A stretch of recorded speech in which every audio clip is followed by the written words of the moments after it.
Kopernikus, odcinek pierwszy. Uczyć się i poznawać świat. Zapraszamy do wysłuchania pierwszego z 6 odcinków mini-serii, którą otwieramy nasz podcast. Są to rejestracje wybranych paneli i warsztatów, które odbyły się podczas 3. edycji Our Future Forum w czerwcu 2022 roku na Zamku Ujazdowskim w Warszawie. Wydarzenie zgromadziło 400 osób, licealistów, studentów, działaczy społecznych, przedsiębiorców i polityków, a tematem przewodnim wydarzenia było hasło „Jak wykorzystać potencjał polskiej emigracji studenckiej?”. Po części odpowiedzią na to pytanie ma być właśnie nasz projekt Kopernikus. Chcemy łączyć ze sobą Polaków na całym świecie i szerzyć świadomość na temat ich osiągnięć. Wraz z zakończeniem miniserii, począwszy od 7 odcinka, podcast przyjmie format rozmów z indywidualnymi gośćmi, którzy zabiorą Cię w świat nauki i biznesu.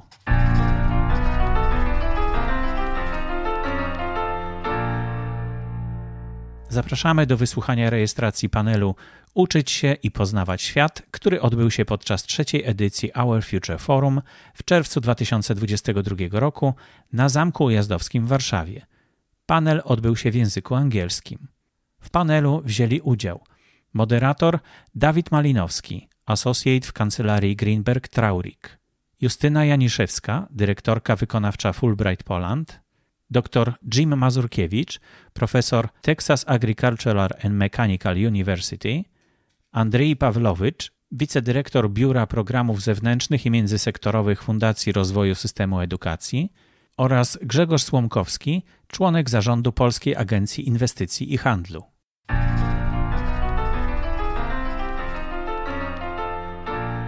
Ladies and gentlemen, without further ado, it is my honor and pleasure to welcome you all here at Our Future Forum at this panel.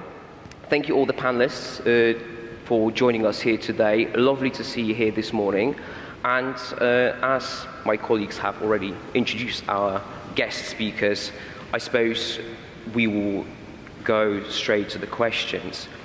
We can sort of kick off the discussion briefly from saying that it is fair to say that young people in Poland want to explore the world and benefit from global educational opportunities across different countries. However, as we all know, going to study abroad, to do it full time, does not have to be the only way to experience and taste a life in a different country, different culture, different education system. So our panelists today will discuss how the Polish public sector can support international exchange programs in order to provide our young people with all these opportunities that they seek without necessarily them having to sever their ties with their homelands. So my first question to the panel would be, and I'll ask all the panelists to kind of share their thoughts with us in sort of consecutive order.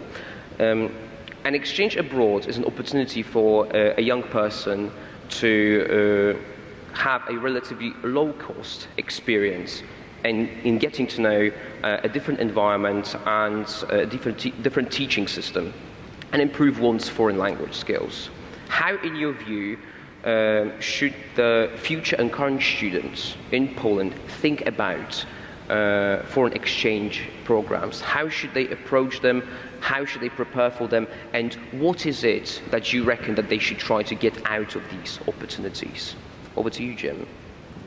Well, dziękujemy za zaproszenie dzisiaj. Ja będę mówić po angielsku, because jest lepiej dla mnie, but ja jestem bardzo dumny, ciekawy, ja mogę być dzisiaj z nami.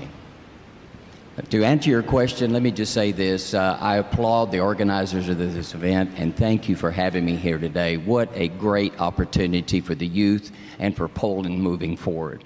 To answer the question, let me just say this. I encourage all our students to take an international opportunity because we can see the world through another set of eyes, and I think it's a great opportunity to learn from others because no one country has all the answers.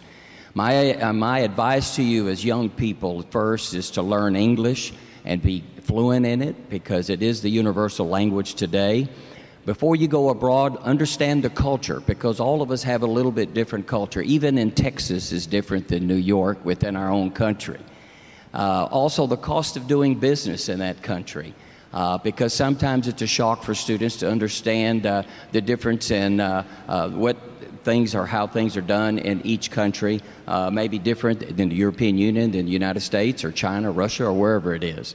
I encourage students to learn and see the different education systems, to read up on that before you go, about how different governments operate, the social and economic systems that they are working under, and to appreciate the opportunities that you have here at home, because when you go abroad, you'll see things differently through a different set of eyes. And also the challenges that are abroad, because no one country is without challenges. The value of staying close to your family and culture is important too, and as you travel, as you look abroad, and staying in contact with them while you're going.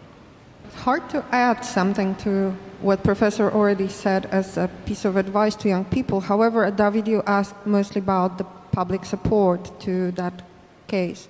I would say that looking from nowadays perspective, I find actually our country quite, our public sector quite encouraging to young people. First of all, we have huge presence in the Erasmus Plus program, which I believe Andrzej will tell more about, but there's also a fairly new agency called NAVA, National Agency for Academic Exchange, and there's also public support to programs like ours. Fulbright program was first established by the American Congress, but currently it's in Poland financed half-half by the American government and Polish government. And I could add more examples to that. So I think there's fairly a lot of encouragement from the public funding, I would say.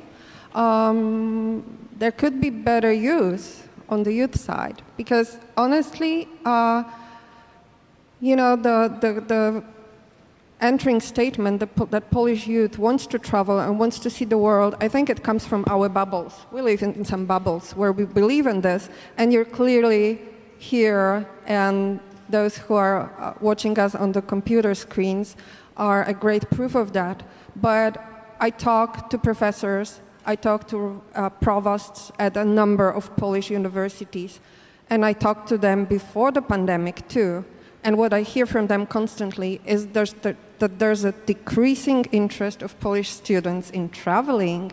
For me, it's actually quite unbelievable. I will tell you my story. I'm a girl from a small place, from a village of 5,000 people. I come from a well-educated family. My mother was a teacher, my father is an engineer, so it's not that I had a bad start. But, to go to high school, I had to travel every day by bus. To go to studies, well, I couldn't just go out of home, take a tram, and get to the university. I had to move to a bigger city and take care of myself. And yet it was clear to me, I don't know how, I don't know why, it's probably the benefit of being brought up in a family like mine, and the open-mindedness of my parents was always clear to me that international education should be part of my education.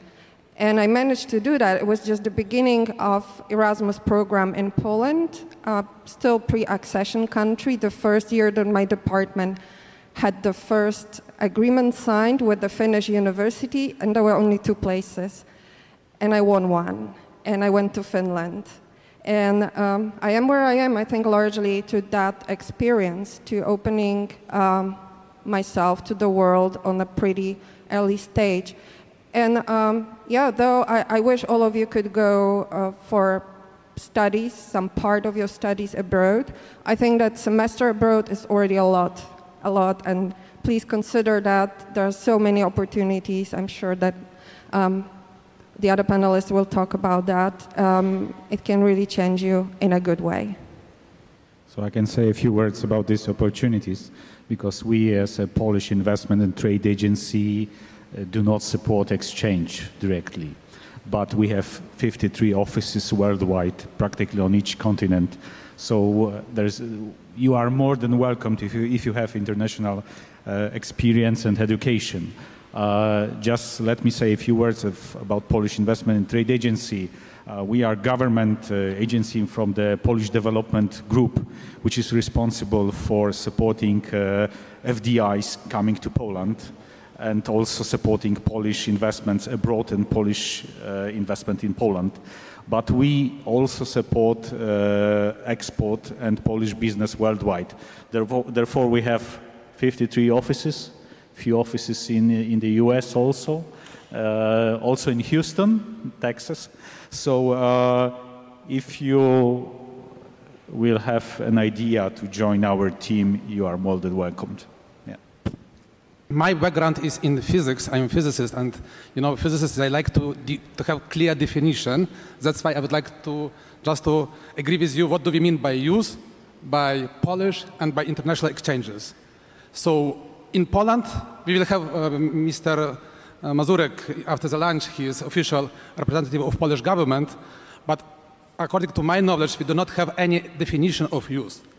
So when we're talking about use, it's not clear how old they are. In Ukraine, for example, originally I'm from Ukraine. I arrived to Poland 25 years ago for PhD study, and as you see, I stayed here. So now I have double Polish-Ukrainian background, and as my colleague, Professor Mazurkiewicz, I think, of course, first you are American, but also you have your Polish roots, and we are actually, both of us, we are also ambassadors of our cultures.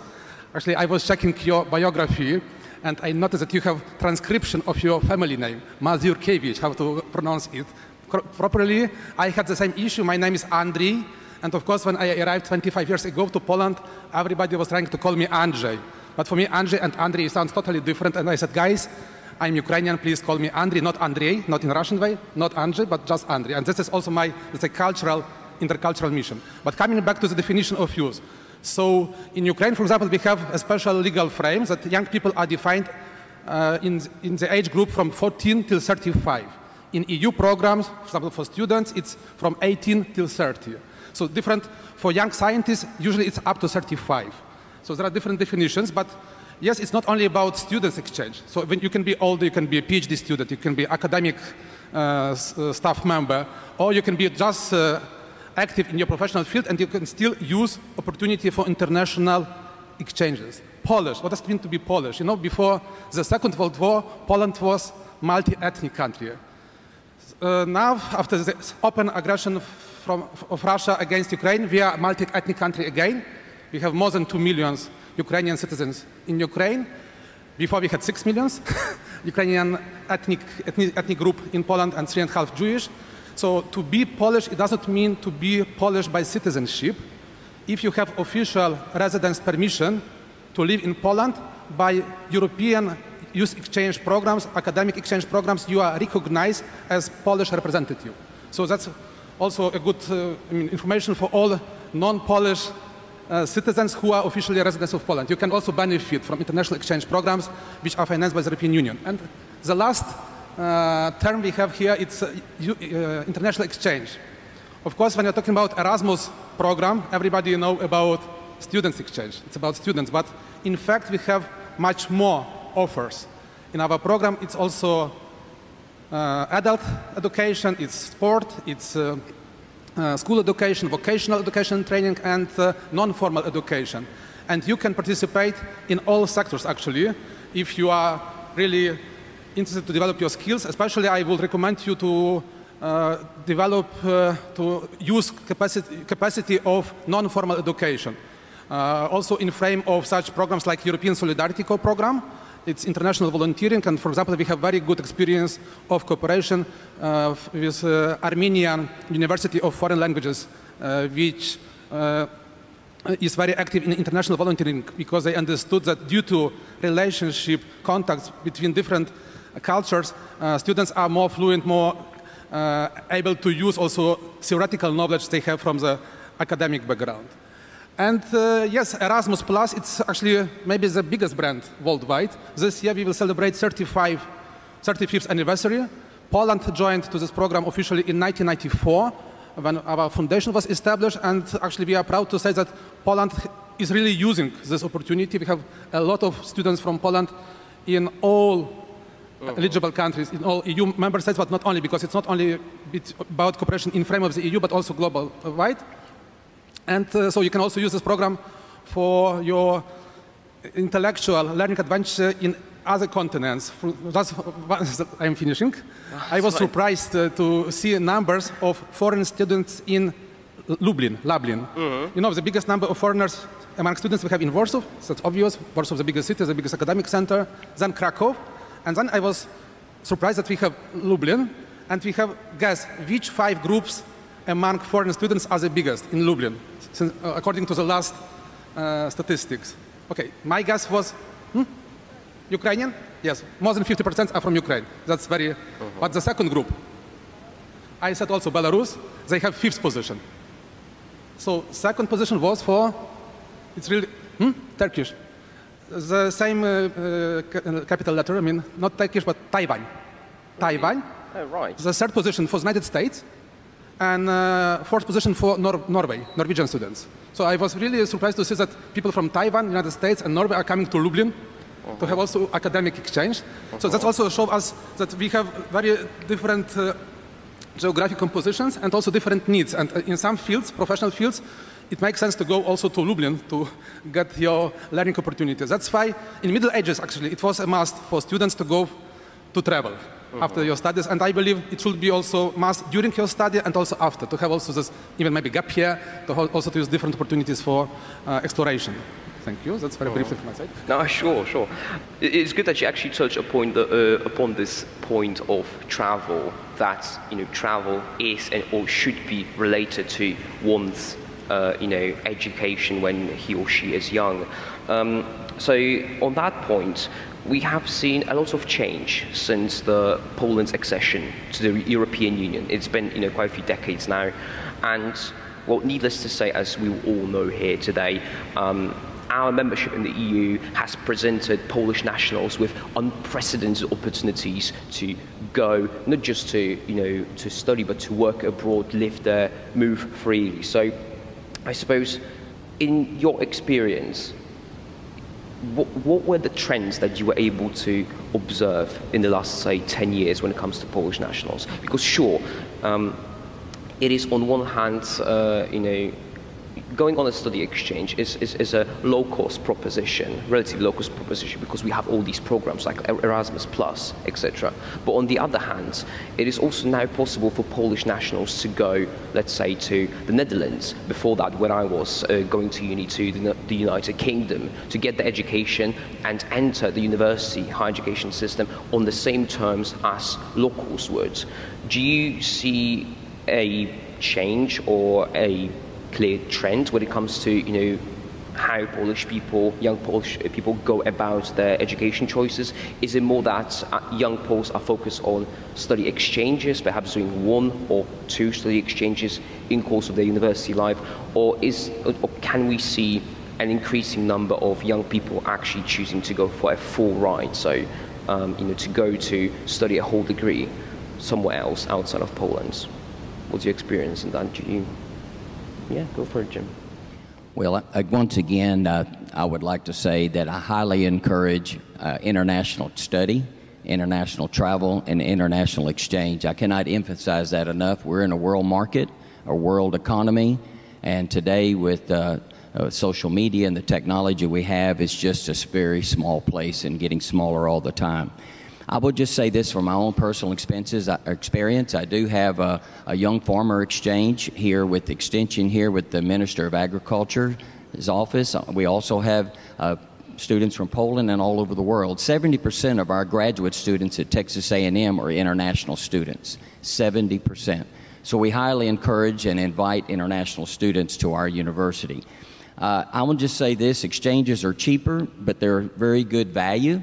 And full-time, of course, is a little bit more expensive, but also there's some challenges with that, adapting to the culture, the system, but the experience in itself, certainly in my mind, can be life-changing.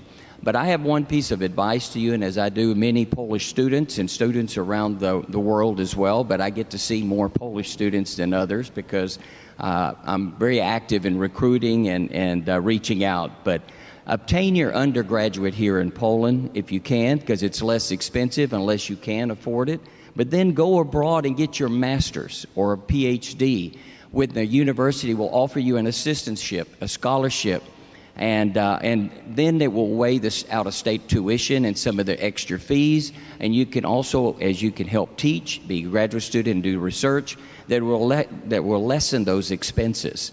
And by that time, you know, as we move forward in life, we may even know more what we really want to do in life as we move forward. But get that degree here and then come as a master's or PhD student, and that cost will be so much lesser, a lot less for you than it would be otherwise. David, your question is very data heavy, and unfortunately I cannot back up what I say about data regarding all of the destinations. Guess Andrzej will be better here. I can talk to Polish-American exchange, since I represent Polish-American Fulbright Commission, and I checked Open Door report, which is being prepared every year by the Institute for International Education, which is collecting data from all American higher education institutions about the numbers of international students that they host. And this is being done annually. The newest report will be published actually this week, I think, or the next week. So the recent data that we have available now tells that in 2021, there were a little over 1,300 Polish students of different specialties, different levels in the US. At least this is what is being reported, and I think this is fairly close to the truth, which is not a high number. And it decreased from the previous year in 12%. And it was never really actually a big number. There were far higher numbers at the beginning of 2000s, but there was only one year when we exceeded 3,000 people, and I think it was the year when there was our government-sponsored program, Top 500 Innovators, performed, and there were almost 500 people from Poland going to the United States for intense 6-week courses or 9-week courses, and that was also calculated in that number. So definitely United States is not high there, and I think that Professor nicely explained the reasons for that. It is expensive education, it is far. It is doable, it is reachable. If you're interested in that, OFF Foundation is assisting in doing that, and also the Education USA Center that we run at the Fulbright Commission is also assisting in providing information and further steps, and also preparing to the SAT and GRT exams. So you can use those resources if you're interested in studying in the US. But frankly speaking, you know, with all of the Europe open to us, there are so many possibilities far closer when you can visit your family much more frequently, where education is free of charge, just like in Poland, in Netherlands, in Denmark, in Germany, in many, many European countries. Education for Poles is now for free. We know that situation in UK changed after Brexit. So for me, it is absolutely not surprising that far many Poles choose those destinations. I fully understand it. As a mother of 2 growing up boys, I can't even dream that I'm able to send them to the United States, but if they want to go anywhere in Europe, I will support that call. And looking at what is happening with the choices, or what choices the children of my friends make, but this is, of course, anecdotal knowledge. It's not data knowledge. More and more people go for the full course of studies abroad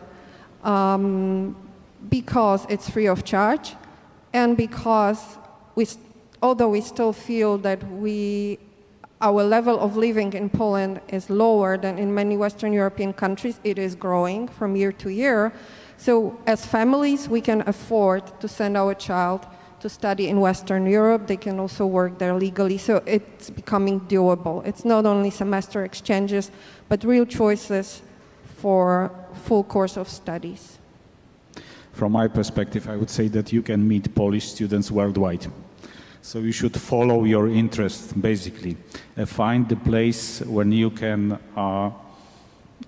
be in an ecosystem of education, production, research and development. I can give you a good example, because you mentioned that in Lublin, second most popular group was Taiwanese. It happened that I was 1 week ago in Taiwan. I visited Hishonshu Silicon Valley in Taiwan, and I met several Polish students there. It's, I would say, the largest place in the world producing microprocessors and semiconductors.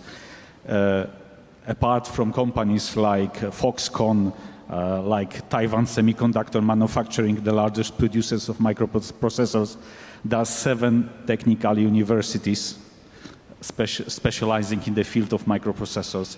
There are 160,000 students, 12,000 PhD students, and there are also Poles there, which is very, very interesting. So, not only in Lublin Taiwanese, but also Poles in Taiwan. That's what I would like to say you and encourage you just to find your place in your field of interest, whatever place in the world. Yeah. That's a very good remark, because actually, of course, in Poland we are hosting foreign students, but we are sending actually much more to abroad. And as you said, yes, Polish people and Polish students are everywhere, and you never know whom you will meet. Even sometimes surnames are not typical Polish, but and statistics are a bit difficult to use, because first of all we had Brexit, and before Brexit we had really huge number of Polish students, Polish PhD students in the United Kingdom. After Brexit, this number significantly decreased. You know that in British government they created a new program which was called Turing. It's like British Erasmus, but my personal opinion is that it doesn't work. So it's only for British, and it's really a strange program, I have to say. It's okay. I know that it's recorded, but I am British. What to say? In our foundation, I forgot to mention that apart Erasmus Plus, we have 2 more programs for students. One is financed by member states of European Free Trade Area, Norway, Iceland, and Liechtenstein. So you can also use this program for international mobility activities with Norway, Iceland, and Liechtenstein. And actually, in Iceland, Polish community is the biggest community. It's the biggest minority. So we have really a very strong, let's say, relationship with Iceland today. We have also one more program which is financed by Polish government. It's called in Polish PAWER, Program Operacyjny Wiedza, Edukacja, Rozwój. Okay, I don't need to translate it in English. PAWER, Operational Program, Knowledge, Education and Development. And this is Polish governmental program also to finance international learning mobilities also for students. So there are at least 3 programs in the frame of our foundation you can use. And again, when we talk about statistics, before Brexit and before pandemic, United Kingdom was the most popular destination for Polish students. Now we can say, and then Germany and Spain. And I believe now it's Germany first position, Spain second, and maybe France the third one. But it's about numbers. Of course, each individual mobility, it's a different story, so it's, you know, statistics is just statistics numbers. But when we are talking about quality of processes, I believe that each learning mobility is very valuable. And also when you're talking about foreigners who are coming in frame of Erasmus Plus program to Poland, the biggest group is from Spain and from Italy. Since at least 2010, we have really this trend that many Spanish and Italian students are coming to Poland, and many of them are staying also later in Poland. So it's, but again, geography is, I mean, now we have globalization, and, you know, for, let's say, my favorite Ukrainian philosopher, Grigory Skovoroda, by the way, his museum was destroyed a few weeks ago close to Kharkiv by Russian military troops. So Grigory Skovoroda, he used to live in 18th century, and he said that for a smart person, all world is a home. But at the same time, it's also a kind of conflict between globalization and this feeling of patriotism. And that's something we also need to remember, that in ancient time we had 2 types of travelers, Aeneid and Odyssey.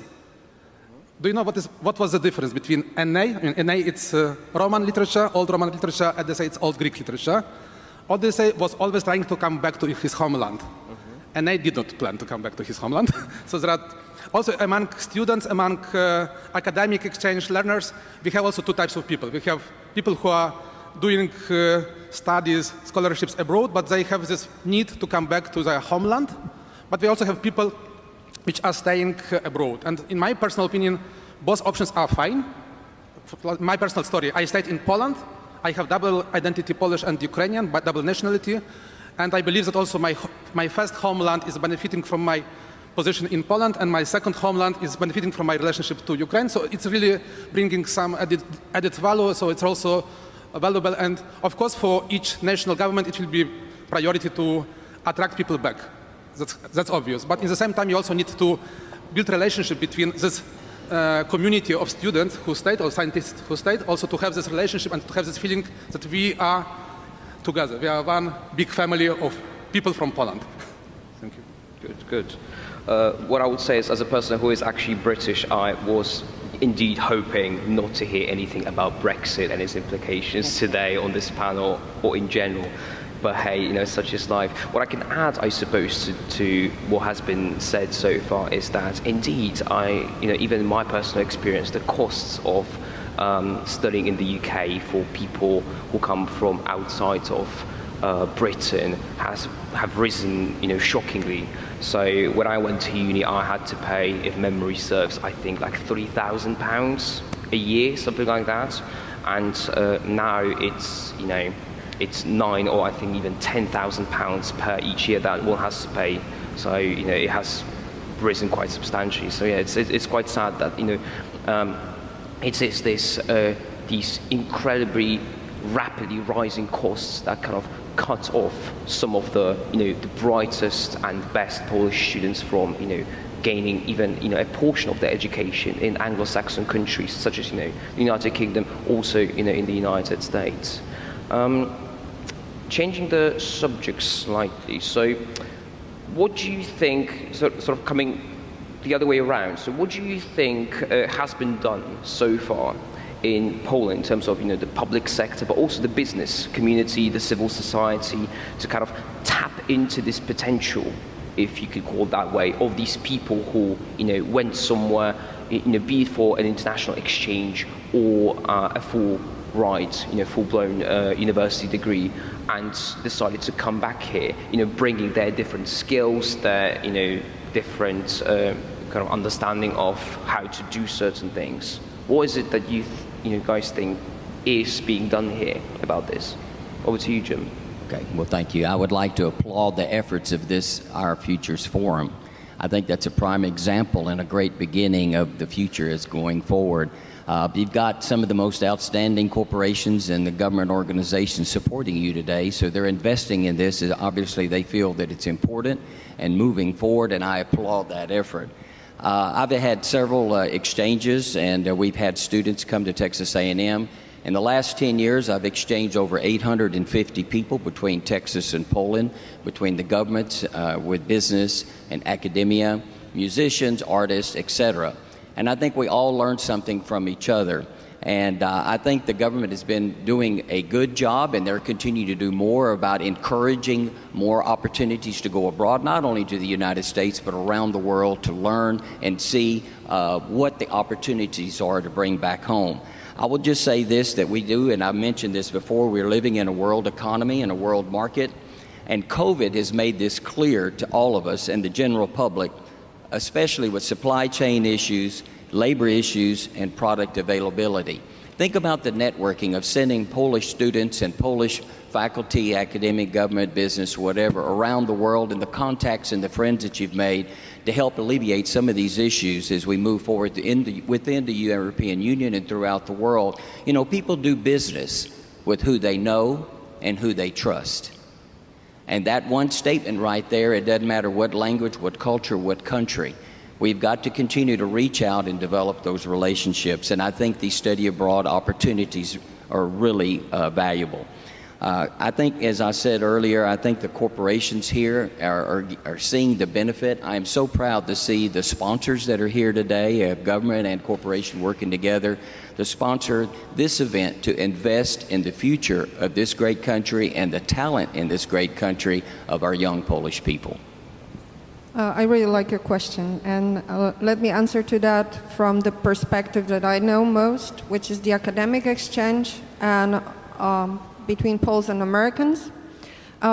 Let me start with saying something that is a little bit off the topic, but I think it's connected, that when we work with our grantees, when we also select people, it is very important for us to see the potential for long-lasting partnerships, for continuing that exchange. Whether it's about Americans coming to Poland, because we actually have as many Americans coming here as we send to the US, as the other way around. And we want to see that this is thriving, that this is growing, even if it's not easy to work with people overseas, that there's some work going on later and profiting not only that one person, but their home institution and their host institution.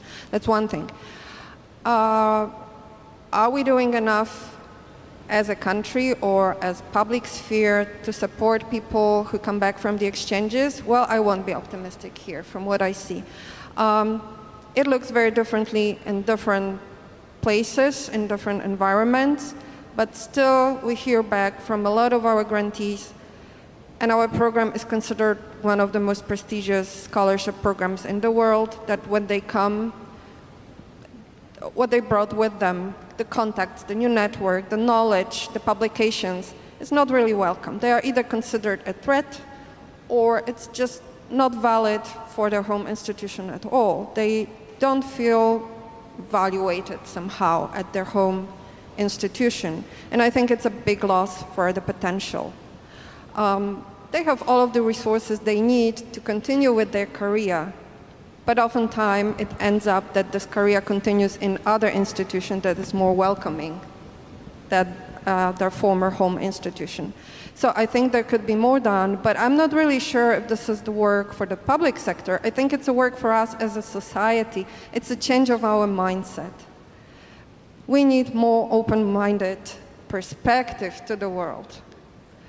We need to be more open to different ways of presenting things, of different ways of thinking, to diversity. We have to be more inclusive. And it might sound very strong when I say we have to or we must, but I believe so, because this is where creativity happens. This is where innovation happens. It's not just individuals who have good ideas, but those individuals have to work together and be open to each other and be allowing to each other to put their ideas into action. And this is what we're missing. And this is nothing this or the other government can change. It can only be changed that we as society grow in us, in all sectors. As I said, as a PIH, we do not support education.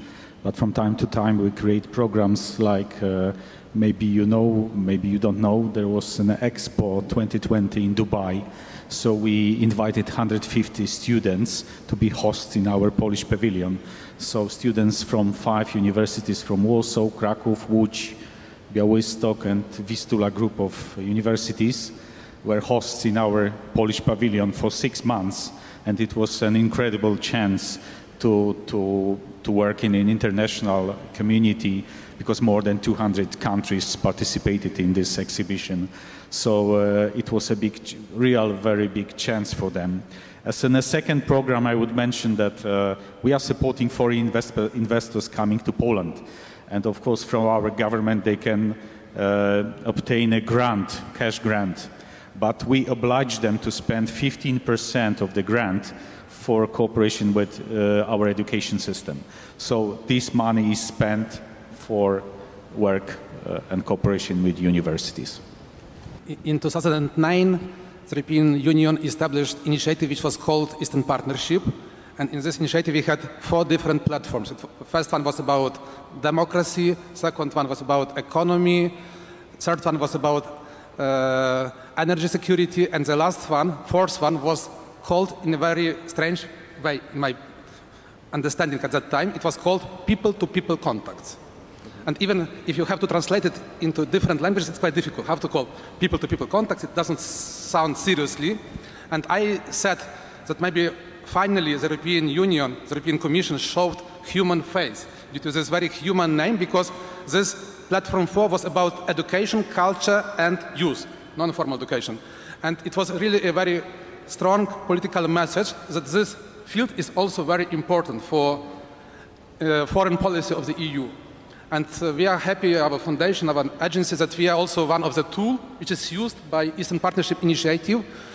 We do create new channels of cooperation between EU member states and Eastern Partnership countries. A few months ago, we had a big discussion about also our cooperation with Russian Federation, because actually Russia was also invited to join Eastern Partnership, but Russia at that time, they said that they are too big to be in the same group of countries like Moldova, Armenia, Georgia, but initially it was open for all countries, and you know that yesterday 6th package against Russia was approved. On the beginning of April, the 5th package was approved, and Erasmus Plus was also mentioned, and Russia is not eligible anymore to participate in youth academic students exchanges in frame of Erasmus Plus, but is still Russia is still able to participate in non-formal education. And the difference is that the European Commission understood that all universities in Russia are under total control of Russian authority, but civil society still is able to. In my personal opinion, it's not true. Civil society organizations are also under control, strong control. That's why, unfortunately, I have to say that after so many years of using the soft power, we did not manage to achieve the results in the Russian Federation. We still need to work with Russia, for sure, but we need to use different methods, different tools. But coming back to international exchanges, I really do believe that this is a very strong soft power tool we can use, we have to use, and it really establishes this community of people with the same values. And again, when maybe I'm mentioning too many times about this Russian aggression against Ukraine, but it's also important to say that this war is quite different from the previous one. Previous we had, or we still have, between Armenia and Azerbaijan. It's very typical inter-ethnic conflict. In this case, this aggression of Russian Federation against Ukraine is not based on inter-ethnic issues, because many ethnic Russians are fighting on Ukrainian side and many ethnic Ukrainians are fighting on Russian side. It's the issue of values. And for me, it's very important that due to such international youth exchange programs, we are trying to create this community of people with the same values. Of course, you can say that many dictators from Southeast Asia, they had super education in the best universities in Western Europe. So there are examples that like in Syria or in many other countries. So of course, not everybody will bring values from together with master degree or PhD degree. It's not in the same package. But still, I believe it brings added value, and due to such relationships, interaction, we are building this community of people with the same values. That's the biggest result. What you say about shared common values is actually a fantastic point, because it is very closely linked with education, but not just education at university, I suppose, in my experience at least, but also what happens to you after university. So for instance, just from my experience, I went to England, then studied there, worked in the city of London for a few years, and then quite recently came back to Poland. But I can still kind of feel and see the sort of invisible hands of these shared British values that I got grown accustomed to during my time first at uni and then in England, because it's still different societies which gather people who are alumnus or alumni of British universities. They get people like me involved in this stuff. The wonderful work that the British Embassy here in Warsaw does as well to keep people who are British educated, working and living here, to keep us also in this sphere of shared British values. So I think it's quite often overlooked, this point, but I think it's also very, very important what you just said about the important role it plays. I suppose, conscious of time, looking at the clock here, I'll just ask this very last question, and this will be before we move to our Q&A session. So hand over to the audience here for their questions. So it's kind of a bonus question, really, on my end. So, in your opinion, obviously a diverse group of professionals, individuals, as you are representing different organizations.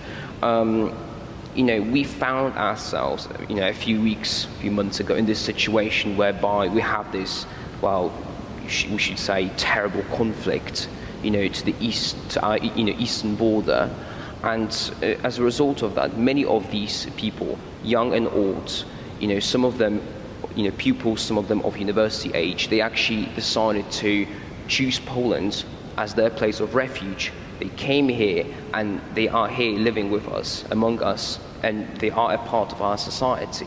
What do you guys here think about our level of preparedness and willingness in order to, take these people in and kind of incorporate them into our current education system, be it at school level or university level? Do you reckon that the government is doing enough on that end? What's you, Jim? Well, thank you. I'll just say this. I'm speaking from no experience because I'm not living here in this particular situation, but I do have some comments to make and some observations, and looking as a friend of Poland from the United States when watching on a world stage. The world is watching Poland during this current humanitarian effort, and it has been given world publicity and recognition as a warm, loving country that has not forgotten the pain of oppression of a dominant foreign government controlling their country and stifling the rights of freedom, justice, liberty, and creativity. And with that statement, I applaud Poland for the efforts that they're doing. I said, this is time for Poland to tell its story to a new generation of people that do not remember the end of World War II, the 1980s, and that have never dealt with such tragedies and aggressive behaviors we're seeing today.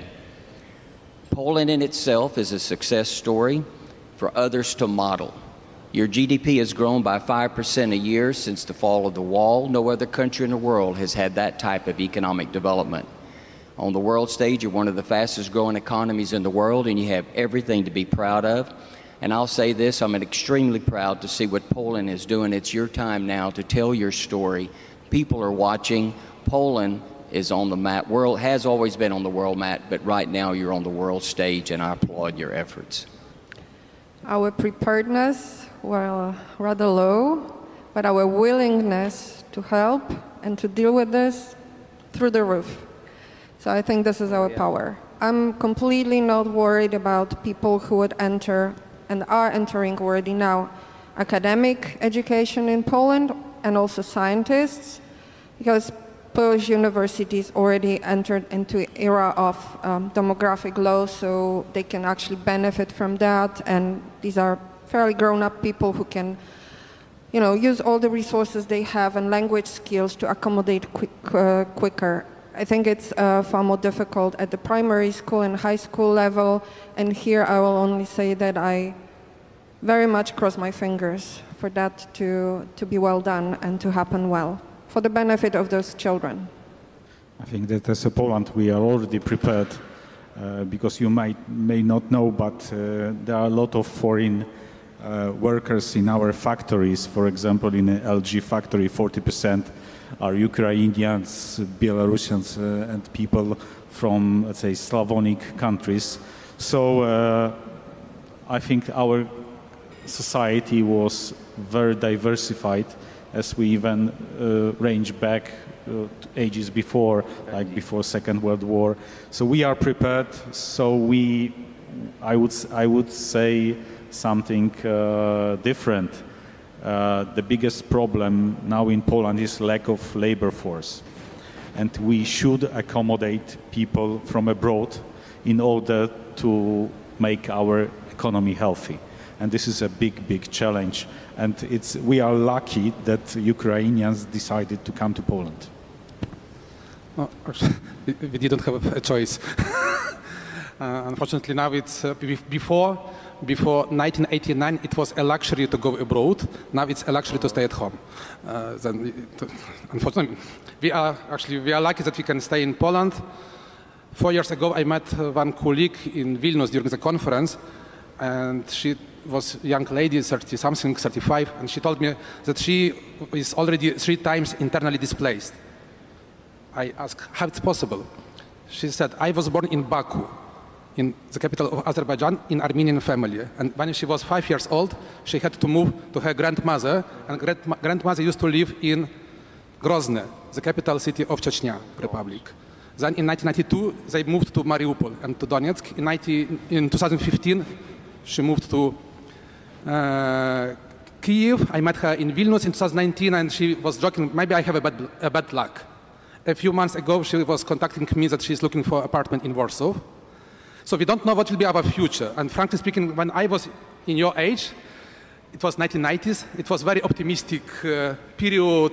We were talking about the end of history, so everything was very, let's say, very naive approach. Now, actually, it's very dramatic period, and it's not only about geopolitical issues, but in general about also economical issues, about also even system of education, because today we are still in this process of fourth revolution, industry revolution, and we still don't know how it will influence on the academic system in Poland and in the world.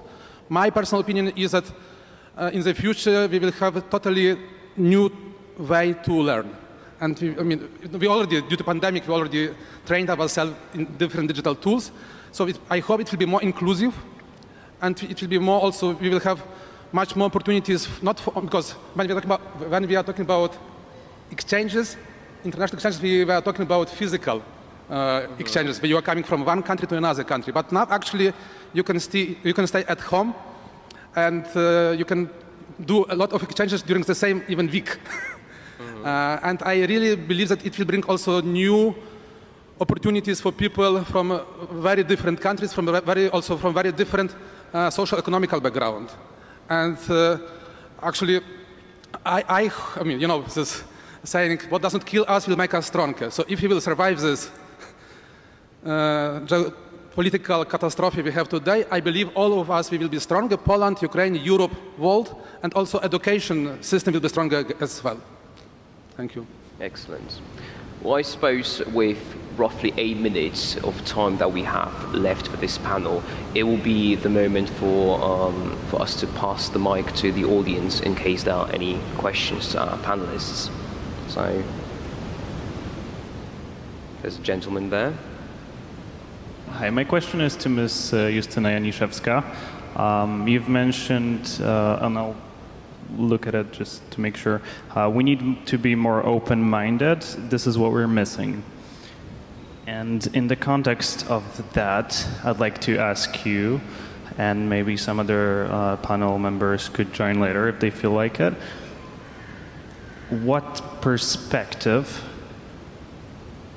would you be willing to give to us young people who may, let's say, not be as open-minded as you are at this time, and with all the experiences that you have, what perspective could you offer to bring this idea of open-mindedness closer from a place of more abstract to actual reality for us? Thank you for this question. Well, first of all, I don't think that, you know, by definition, I am more open-minded than you and all of you. You are a different generation. And just by the forces that shape you, you are immediately far more open-minded, and I think that you will shape a lot of changes in our society. What I meant by this open-mindedness is somehow resilience to changes and to absorb what comes from outside that is in different institutions, in the institutional cultures, and it would be great to break it through to make us more receptive. I mean, us as people in different institutions, universities, companies, public administration, different places. What I think is definitely underused in Poland is the presence of foreigners that we have here. This is great to hear that we are heavy users of Erasmus Plus program, but I hear from them a lot that they live in their ghettos. That, you know, they spend time with other Erasmus exchange students because all of the Polish colleagues, they already have their wolf packs, they already have their friends, and they are not that interested to share their time with those people. This is a resource that comes to you. You don't have to go to Turkey, you don't have to go to Taiwan, you don't have to go to Spain to experience a bit of that culture and their way of living. You can just reach out to the people who are at your, maybe not school, but in a year or two at the university where you are, in the place where you are, get them involved in different workshops, conferences, just have a coffee with them, talk about their culture. That's the world that is already around you, around us. Does that answer a little bit to your question? Thank you. I might add to that, if it's all right, just quickly, that let me just say that to become more open-minded, I think you have to educate yourself. I think you are probably, the young people are more open-minded with less negative maybe experiences, and some of us has been around a long time. But let me say this, there are good people. I've been around the world. I've been on every major continent around the world 3 times and continue to move and travel and work with other cultures and governments and institutions. There are good people everywhere. You just got to give it a chance to get to know them. Relationships are key, and understanding their culture and their perspectives. I have yet to find good people everywhere. There are good people everywhere in the world. Some of them just have a more difficult system to work under, and some of their cultures may be a little bit different than ours, but I think you have one thing in common as a society, as a world society, that we all want better for ourselves and for our family. And I think that's uniform throughout the world. Yeah, I think we had a lady there raising her hand. Yes. Hello. So my question is for all of the panel's members. In your opinion, what is the best time to try to study abroad? Like, it's a good start, or maybe later on when you want to specialize your knowledge, and when you can benefit the most, in your opinion? Of course, it depends, but you know, it's a good start, or maybe later on. What do you think? Well, I would say very quickly that from my personal experience as a person who was born and bred here and then left Poland at the age of, I reckon, 18, 19 after my matura, it's your formative years as a young adult that I reckon will be the best for you to go and experience something different, because it will add to your already quite developed personality at this stage. It will just enrich it. So it might be a good time for that. But what do you think, Jim? Well, I think everybody's situation is different, and there's not one size fits all. Your level of maturity, your economic situation, your comfort zone, those things like that. But I'll just say this, whenever you can, I encourage you to do it and continue to do it throughout your life. I'm 66 years old, and I'm still studying abroad all the time. I'm going to be going to Australia in July for 2 weeks. I'll be in Brazil and Panama at the end of August. I will return back here to Poland in October, and then I will be going to, I was wanting to go to Ukraine, but the situation wouldn't let me go with, and I'm taking 25 adults with me, young adults just like you, and sharing that experience with them. And I've been doing this for 25 years. So everybody's situation is different. There's no really good time. Timing is everything. But when you get the opportunity, I encourage you to take advantage of it. Yeah, I agree with this. Any time is good if you feel ready to be taken out of your comfort zone, because it will definitely happen to you in bigger or smaller scale. And now every teacher that listens to us will probably hate me, but I believe that education happens at least in 50%, and if not largely outside of the classroom. And you can learn anytime, anywhere. I believe that also volunteering abroad as opportunities can teach you a lot. For me, my most important experience in life that shaped me a lot, that taught me a lot about the world, but also about myself, was actually backpacking for 6 months in Central America. So these experiences can come in different forms and shapes. It doesn't have to be university, but it would be good, right? I agree with Jim. You learn over your whole course of life, so every moment is good. But as a strategy, for example, you can complete your bachelor degree in Poland and master abroad just to gain international experience. Okay, what to add? I fully agree with you, Justyna, that yes, we need to remember that you can use not only formal education for international mobilities, but also non-formal education. Actually, volunteering experience, it's really highly recommended by me personally. I did not use it by myself, I was always too old, but please also reflect about European Solidarity Corps program. It's really a good program to use, and usually people are using it just after high school, matura, or just after university. But in general, you can use it between 18 and 30 years. And when we are talking about student exchange, according to statistics, the biggest number of students who are participating are second and third years students.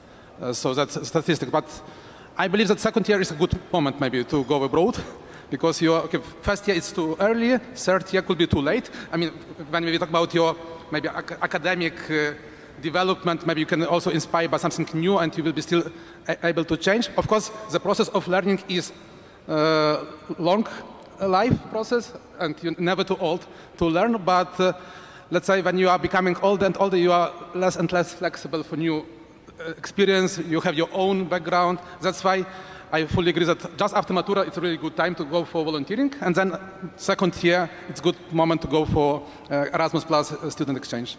Well, all I can say is that, I think we managed to finish in good time. So unless there are any other questions, I suppose one last quick question, then we can wrap it up. I can see there's a lady there. Okay. Hi, everyone. First of all, gorgeous pics, so thank you very much.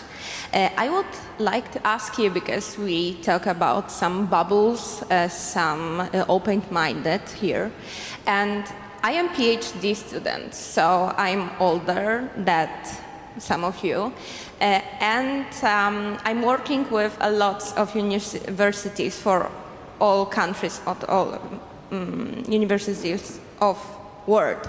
But I want to ask you, because we see one problem with this open-minded and being students who would to exchange, because we create that bubbles, because in our country and a lot of countries, when you go to school, you must to think that you are go for a biology or chemistry. Do you go for a literature lectures? Then you must go for university to create your, like a biologist or a chemist or a physicist.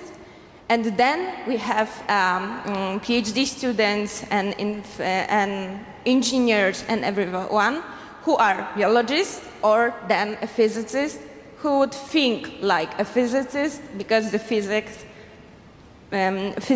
think like a physicist. And I would like to ask you about what do you think, what you have to advise, because when we are exchange, we must choose the university, the lectures and everything, that I am biologist, so I must go to university for exchange, who take me to biology classes, for a lot of chemistry and everything, like a classes or something. But I don't have to chance to go for exchange to university to study the literature or to study the histories or to study something it's not in my word for every day. So what do you think about this? Do you think that this bubble exists and this bubble is a problem?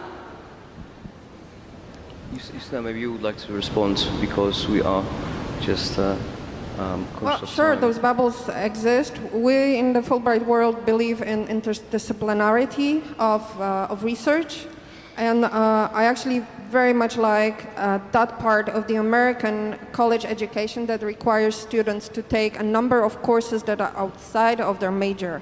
And they just, by definition, even if they're studying engineering, they have to subscribe to a number of humanities courses and take them. I think this is very broadening, and I know that some Polish universities are considering introducing that sort of system.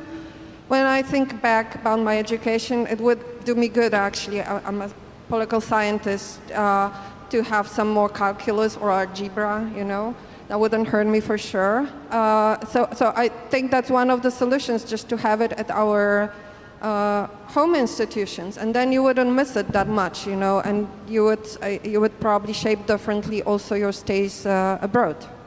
Excellent. Well, I suppose that will wrap up our panel this morning. So again, thank you so much, all of you, for your participation and for sharing your thoughts. And thank you all for joining us this morning. Thank you.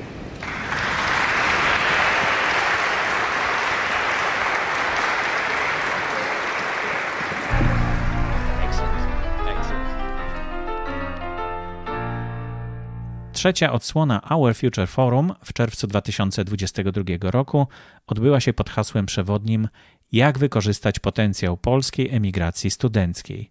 Ponad 40 prelegentów debatowało także o miejscu historii w polskiej edukacji, stworzeniu atrakcyjnych warunków dla młodych doktorantów czy przygotowaniu uczniów do wyzwań współczesnego rynku pracy. Streaming z całości forum można znaleźć na Facebooku Our Future Foundation. Jeśli chcesz stać się częścią społeczności Koopernikus, zarejestruj się na stronie koopernikus.pl. Jesteśmy na Instagramie, LinkedInie, Facebooku i Twitterze. Zasubskrybuj podcast, żeby być na bieżąco.